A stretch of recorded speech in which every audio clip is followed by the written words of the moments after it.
Hi everyone, my name's Dan Ballard. I'm a pro travel, landscape, and commercial photographer. Today I want to share with you 8 tips to help you take better high-speed action photos. So, along with doing a lot of commercial work, I've shot for Ford, for Four Wheel Parts, and a whole bunch of other brands.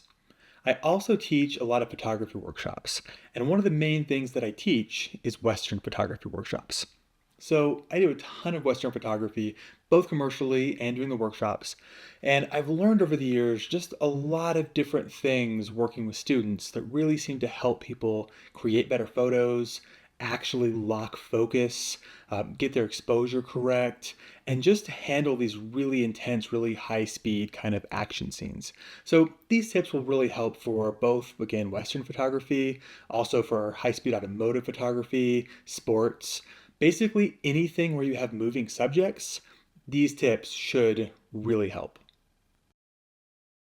Okay, so the first thing we're going to talk about is simply keep it simple. Okay, this might sound very easy. This might sound simple, but actually doing this, actually keeping your photographs very simple and very clean and not overdone, probably one of the hardest things to do in all of photography. And this is especially difficult with action photography. It's hard enough with a landscape type image, but at least everything's moving slower in general for a landscape image. Whenever we're talking about things that move, though, as they move, the background location changes, and it's just much more difficult to keep a really simple, really clean image. So many times whenever I see, action photos, especially things like sports photos, it's crazy how often the background is really busy or distracting, or things just really aren't where they're supposed to be as far as the overall composition. So really keeping your shot very simple and very clean, super important. Okay, number 2, position and perspective. Now, this kind of goes along with the last idea with keep it simple, but this has a lot more to do with deliberately changing your position relative to your subject and then relative to the background of the subject, changing the relationship between you, your subject, and the background just is the absolute key. This is a game changer. Now, this absolutely goes for most types of photography, but again, in this kind of realm where we're doing, action, we're doing Western photography, automotive, where we have moving things, we have backgrounds, you moving around, you getting the correct position, and being incredibly aware of the relationship between that foreground and background. I mean, this is huge. This is absolutely so critical to this type of photography. What that means is with Western photography, walking up or down the hill just a little bit, placing your writers, your subjects up and down that hill to make sure that their feet are in the correct relationship from the horizon. Or another example, again, whether this is automotive or Western or whatever, so many times I'm simply looking at the foreground, say, for example, my writers, and then I'm looking at the clouds in the background. And if I see a really cool shape or something really interesting in the background, just moving left or right, forward or back, just a little bit can absolutely change my photograph. It allows me to fill the frame with interest. So this idea, this positioning of where your foreground is, where your background is, how they're working together, and how your movement affects that, just is an absolute game changer for creating a really good high speed action photo. Let's talk about getting a fast enough shutter speed. Now, there's two really key ideas here whenever it comes to getting a fast enough shutter speed. The first thing is I absolutely recommend that you shoot in aperture priority mode. Now, you could argue that shutter priority mode could work for this as well, and it can. There's some advantages to that as well. But I generally strongly prefer to shoot in aperture priority mode. That way I can set my aperture, I can get that the exact number that I want it to be based on whether or not I want the background to be completely out of focus, based on if I have multiple subjects and I need to get a slightly, wider depth of field. So I can definitely have, like the horse's face, for example, and then the rider's face all in focus at the same time. So I really want control over my aperture. So I like to be in aperture priority. Whenever you're in aperture priority, the camera is automatically going to do its best to find the correct shutter speed for you to get the correct exposure. In other words, to make the photo the correct brightness. So this is going to help us as far as getting our aperture set, and it's going to help us get our exposure set. but it's not going to help us get a fast enough shutter speed or maintain the shutter speed that we need for any particular situation. So to handle that, this is where we're going to incorporate auto ISO. So with the auto ISO settings, most cameras these days will allow you to go in and set the shutter speed for the minimum shutter speed that you need for a particular situation. So if we're doing, say, Western photography and the horses are running straight towards us, we know we want something like a 1/1000th of a second shutter speed. We can go into our menu, go to our auto ISO settings, and set the minimum shutter speed for 1/1000th of a second. What that means is the camera is actually going to maintain that shutter speed for you if it can, regardless of your aperture, regardless of how you adjust your exposure compensation to lighten or darken the photograph. It's going to do its best to maintain that minimum shutter speed. So many times what we do is we set our aperture for something like f4 or maybe f2.8, depending on the conditions. We almost always want that aperture to be fast, right? We want it to be a small f number, a large opening. It lets a lot of light in. That's going to help keep our ISO as low as possible, right? We want that shutter speed to be at the shutter speed that we need, but we want the overall ISO number to be as low as we can get it. So the faster of an aperture that we choose, something like 2.8 or f4 if that's all you have, the faster that the aperture is, the lower the ISO will stay. So we're aperture priority, we're auto ISO, and then we're setting that minimum shutter speed to whatever number we think we need. Now, keep in mind that yes, this is going to make your ISO number higher. That's not great. We want the ISO as low as we can, like I just said. Because of things like dynamic range, you lose dynamic range when you have the ISO too high. So we want to keep that ISO low, but it's absolutely way better to have higher ISO numbers than to have a blurry photograph. So yes, sometimes you have to push it. Sometimes the ISO number is getting a little high, maybe higher than you want, but don't stress about it too much. If your camera is saying, hey, it's got to be at this ISO to maintain this minimum shutter speed, that's what you need. That's what you have to do, regardless of the ISO that it might be. Yes, again, make sure that your aperture's, wide open if you need to, but you have to be shooting at that minimum shutter speed because there's nothing you can do to fix a blurry photo from not having a fast enough shutter speed. If you have high ISO, cameras can handle that really well these days, but also we have tools like AI denoise that just is incredible, and it will really help reduce noise and keep your shot looking really nice and sharp. So higher ISO is better. So this is a really good trick. Now, what shutter speed, what minimum shutter speed do you actually need for high speed shoots? Now that's something I can't necessarily answer. There's so many variables and it just really changes from, the type of shooting that you're doing. But for most things that are moving pretty quick, say things like horses that are running straight towards you, that 1/1000th of a second is usually a pretty solid number. That works pretty well. If I have horses, riders that are walking towards me, they're moving but not super fast, generally 1/500 works really well. And if you have things that are moving but they're kind of standing still, so again, Western riders, cowboys sitting on their horses, so there's still quite a bit of movement, but they're not actually riding or actually, roping or anything. That's where something like 1/250th of a second generally works. Now, I find these numbers are fairly similar for things like automotive photography. Generally, if I've got a really high-speed car moving, towards me, that 1/1000th of a second idea still seems to work really well. So somewhere in that range generally works. Now, once you start getting into things where your subject is moving even quicker, a lot of times in that case, say racing photography, things like that, a lot of times you're panning along with the vehicles. And so sometimes in those situations, you're actually getting a slower shutter speed than you would normally get because you kind of want the background to blur out and you're basically just trying to account for the motion of the vehicle and you're moving with it. So it can handle a slower shutter speed. But generally, think about that kind of 1/1000 second range, but really experiment with this and play with it depending on what you're shooting. Okay, the next idea is using the sky. This is something that I see all the time whenever I'm teaching workshops. This is a huge problem that people struggle with. So often, they'll get caught up in the moment, or maybe they're just not even aware of this, but they'll tend to fill the frame with foreground or with less interesting elements. So many times I'll be shooting, there'll be just this amazing sky. And it's really important to only show the best elements or to fill the frame with the best elements. So if you have that incredible sky, use that, fill the frame with it. Don't have half the frame be, just black or boring or something that's maybe busy. If you can get in there and fill the frame with what's interesting, whether that's, again, the sky or potentially maybe that's the foreground, maybe the sky is blank and clear and you really have a really awesome foreground, that's what you want to do. Utilize the most interesting element and fill the frame with that. This is kind of a pretty simple one, but it's really important. Okay, let's talk about focus.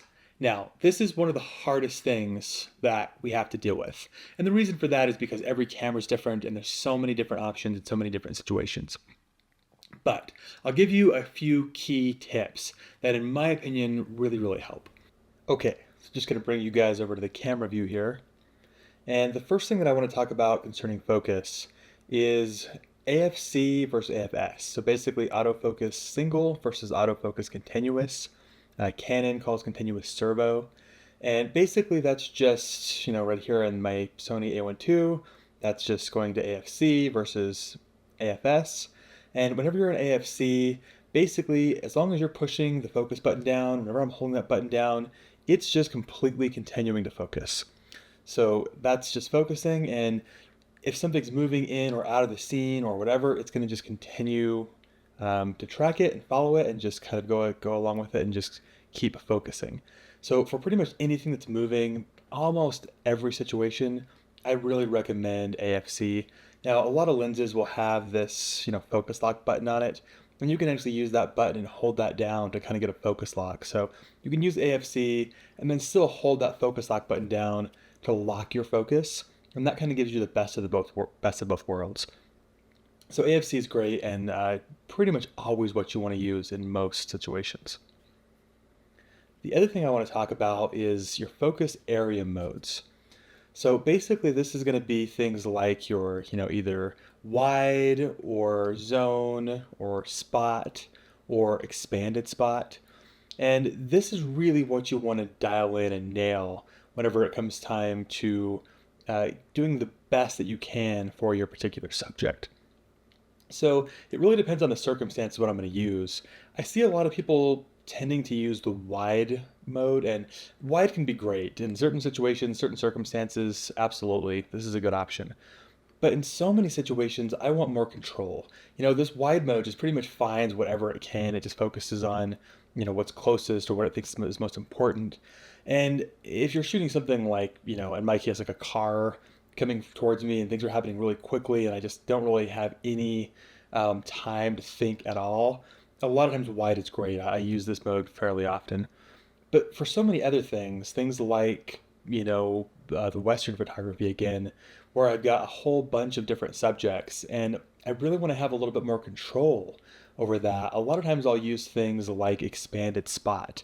And expanded spot just gives me this option to really move this around to the exact point that I want. So, for example, if I have Western riders and I've got a bunch of, horses or something in the foreground, but I want to make extra sure that I'm locking on, the person, a lot of times I'll use this to kind of give it a little bit more help.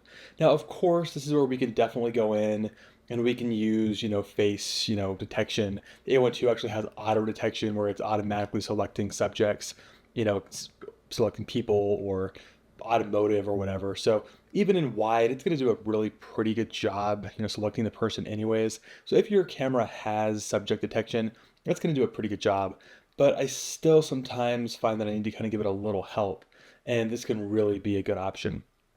And the other thing that I use all the time, probably my absolute favorite, which is kind of the best in my opinion of both worlds, is actually the zone mode.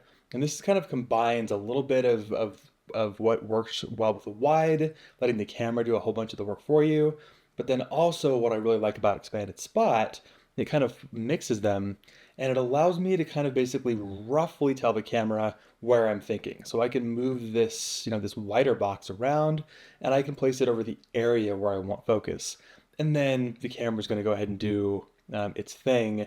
And either, if you have subject detection turned on, it's going to hopefully lock on your subject. or just kind of find, what it thinks is the most important. So this works really well, and I use this all the time. The biggest thing here, though, is I always make sure that I can switch back and forth between these things really easily. I'm going to talk about that a little bit more in a few minutes, but just really being able to get back and forth with these is really critical, where I can switch this up to my different focal points, or sorry, to my different area options, and that just really makes this a lot better. So between using autofocus continuous and then really dialing in these different area modes, that should really help you block focus. Okay, the next thing I want to talk about is post-processing.